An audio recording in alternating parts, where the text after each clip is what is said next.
Okay hi guys, తక్కువ budget తో తీసి ఎక్కువ లాభాలు కొట్టిన మూవీస్ ఏవో చూద్దాం. వీడియోలోకి వెళ్ళబోయే ముందు మన ఛానల్ ఎవరైనా కొత్తగా చూస్తున్నట్టయితే సబ్స్క్రైబ్ చేసుకోండి ఫ్రెండ్స్, మనకు కూడా సపోర్ట్ గా ఉంటుంది. ఓకే ఫ్రెండ్స్, ఫస్ట్ మూవీ వచ్చేసరికల్లా మన ప్రియదర్శి గారు తీసిన బలగం మూవీ ఎంత పెద్ద బ్లాక్ బస్టర్ అయిందో అందరికీ తెలిసిందే. ఈ సినిమాని 1 కోటి పెట్టి తీస్తే మొత్తం కలిపి 12,55,00,000 కలెక్ట్ చేసి బాక్స్ ఆఫీస్ దగ్గర బ్లాక్ బస్టర్ గా నిలిచింది. ప్రియదర్శి గారి కెరీర్ లోనే బ్లాక్ బస్టర్ అయింది. అలాగే నెక్స్ట్ మూవీ వచ్చేసరికల్లా మన అడివిశేష్ గారిది గూఢచారి మూవీ బాక్స్ ఆఫీస్ దగ్గర ఎంత పెద్ద బ్లాక్ బస్టర్ కొట్టిందో మన అందరికీ తెలిసిందే. ఈ మూవీ 4 కోట్ల బడ్జెట్ తో తీస్తే టోటల్ గా 12,50,00,000 కలెక్ట్ చేసి బ్లాక్ బస్టర్ గా నిలిచింది. అంతేకాదు రీసెంట్ గా రిలీజ్ అయిన మజ్దా మూవీ ఎంత పెద్ద బ్లాక్ బస్టర్ అయిందో మన అందరికీ తెలిసిందే. ఈ మూవీ ₹1 కోటి బడ్జెట్ తో తెరకెక్కి టోటల్ గా బాక్స్ ఆఫీస్ దగ్గర 6,50,00,000 కలెక్ట్ చేసి సూపర్ హిట్ గా నిలిచింది. నెక్స్ట్ మూవీ వచ్చేసరికల్లా నాని శౌర్య గారి చెలో మూవీ.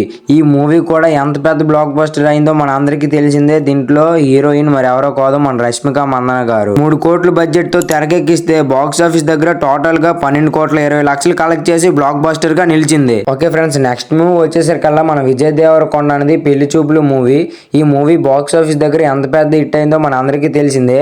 ఈ మూవీ 1 కోటి బడ్జెట్ పెట్టి తీస్తే టోటల్ గా బాక్స్ ఆఫీస్ దగ్గర 12,50,00,000 కలెక్ట్ చేసి బ్లాక్ బస్టర్ గా నిలిచింది. అండ్ వన్స్ అగైన్ మళ్ళీ మన అడివిశేష్ గారిది క్షణం మూవీ బాక్స్ ఆఫీస్ దగ్గర ఎంత పెద్ద బ్లాక్ బస్టర్ కొట్టిందో మన అందరికీ తెలిసిందే. ఈ మూవీ ₹1 కోటి బడ్జెట్ తో తెరకెక్కి టోటల్ గా 13 కోట్లు కలెక్ట్ చేసి బ్లాక్ బస్టర్ గా నిలిచింది. ఓకే, నెక్స్ట్ మూవీ వచ్చేసరికల్లా RX100. ఈ మూవీ బాక్స్ ఆఫీస్ దగ్గర ఎంత పెద్ద బ్లాక్ బస్టర్ కొట్టిందో మన అందరికీ తెలిసిందే. ఈ మూవీ ₹1,05,00,000 బడ్జెట్ తో తెరకెక్కి టోటల్ గా బాక్స్ ఆఫీస్ దగ్గర 13,20,00,000 కొట్టి బ్లాక్ బస్టర్ గా నిలిచింది. ఓకే ఫ్రెండ్స్, మరిన్ని వీడియోస్ కోసం మన ఛానల్ ఎవరైనా కొత్తగా చూస్తున్నట్టయితే సబ్స్క్రైబ్.